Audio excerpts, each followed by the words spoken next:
Guys আমার সামনে কিন্তু একটা এনিমি আছে, এনিমিটাকে কিন্তু আমি ডাউন করে দেই। তো দেখি টিম আপ করা যায় নাকি, ওর টিমমেট কি সাইডে বাইডে আসে নাকি জানি না। ও ভাই তোমার টিমমেটকে ডাকো রিভাইভ দেওয়ার জন্য। ওই যে ওর টিমমেট আসতেছে, জানি না আবার আমাকে মেরে দেয় নাকি। ওরে ভাই টিম আপ ভাই রিভাইভটা করো। তো দেখি আসলে কি হয়। আরে মারতেছে, রিভাইভ করো ভাই আগে।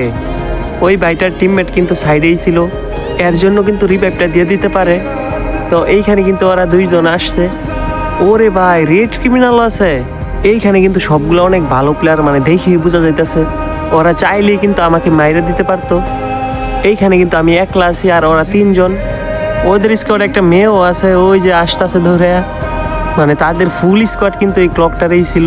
তোমাদের সাথে টিম আপ করে কিন্তু অনেক ভালো লাগলো, এই প্রথম ফুল স্কোয়াডের সাথে টিম আপ করলাম। তো গাইস তোমরা যদি কোনো সময় আমার ম্যাচে পড়ো তাহলে কিন্তু অবশ্যই টিম আপ করবা।